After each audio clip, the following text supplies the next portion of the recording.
was revealed.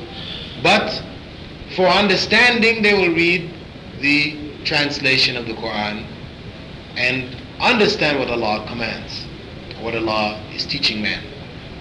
If we can get the masses back to the regular reading of the Quran in their languages, then a lot of the problems which face the Ummah, in the sense of their ignorance of their relationship to God and their obligations, will be solved. The other problem area is that we observe that some people seem to be more righteous than others. And because somebody seems to be more righteous, then people tend to depend on that person. This is a part of human nature. And actually, Islam encourages us to be among those who are righteous. Prophet ﷺ had said that we will be raised up with those who were our friends. The one who is your friend in this life, you will be raised up, resurrected, along with him. So if you keep corrupt friends, then that's who you will be raised up with. So Prophet ﷺ said, be careful about whom you take as your friend. On another occasion, he said that we should choose a righteous companion, because the righteous companion is like the perfume merchant. When you sit with him, either when you get up to leave, you will go away smelling good, because he has opened all these different bottles and the aroma, sweet smells from the perfume has come over you, so you'll leave smelling sweet. Or he will give you a bottle, a small bottle or something like this as a gift.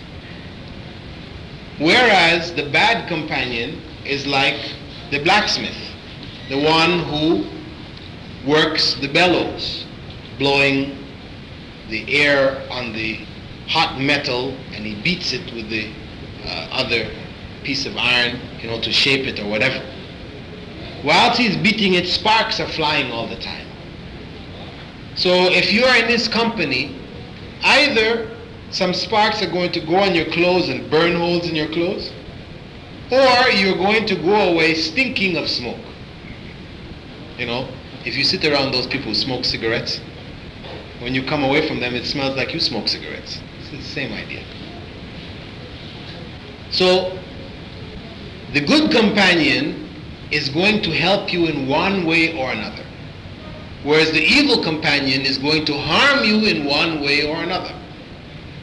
So it is important for you to choose as your close companions those who remind you of Allah, not those who, when you sit down with them, all they're talking about is this life, the things of this life. They want to get a car, they want to do this and they want to do that, and and then of course people who spend most of the time talking about these things, they'll end up talking about corruption, because you never have enough of these things.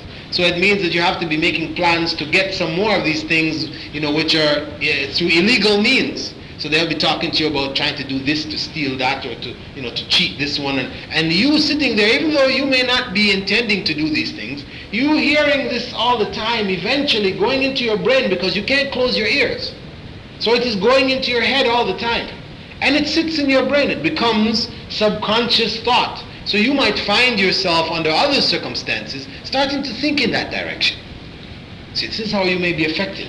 So it is very important that you choose people as your close friends, those who are talking about salah, righteousness, da'wah, improving life, things which are positive. It doesn't mean that they can't talk about things of this world also, because this is part of our life. But it's just that doesn't make up the totality of what they're talking about. And they're not talking about the illegal ways to get these things. So if you sit among people who are talking like this, you should advise them that it is wrong, And if they do not stop talking in this fashion, you should leave them. Because your ears will be witness for you or against you on the Day of Judgment. And if you sit there whilst they continue to talk this stuff, then you are also partly in sin. So, we are obliged by Islam to choose righteous companions. So now, we understand that.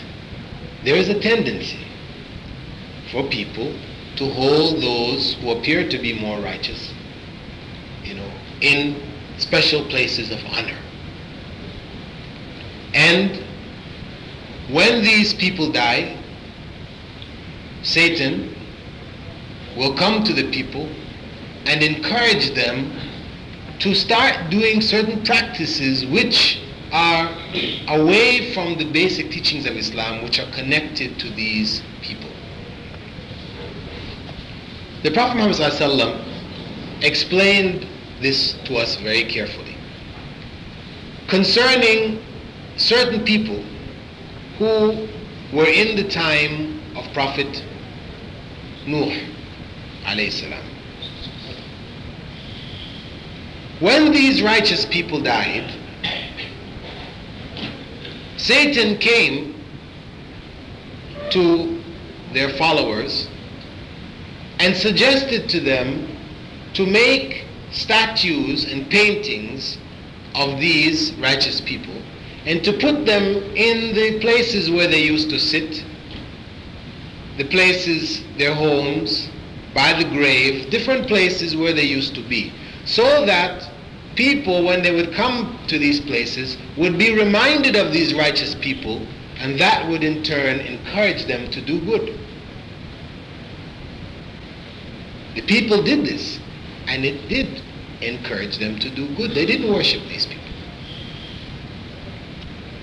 However, when this generation died off, time passed, Satan now came again to the next generation of people and told them that in fact that earlier generation was worshipping these statues and paintings.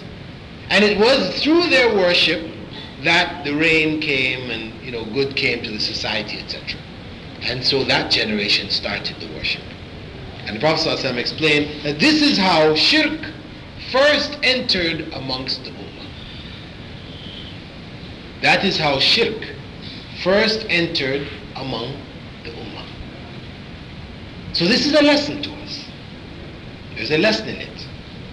One, it shows us why Islam is so opposed to imagery, paintings, statues of living beings, whether human or animal, fish, bird. Because when people choose objects of worship, they most often choose those that are living, either in the form of a human being. You look amongst the Hindus, you see their images. Either they are images of human beings, or they're animals. They got one with the elephant head, they got a monkey god, and they got a variety. They're always either human beings or animals. This is the most common. You do find people also who will worship just plain old stones. But usually they'll take the stone and carve some kind of image in there. They don't usually leave just a stone by itself and it becomes an object of worship. Not usually, unless they have no implements, no means of carving this thing. So this is the most common form of worship, and because of this tendency amongst man, then the issue of making statues and paintings, drawings, etc., of humans and animals is totally prohibited in Islam.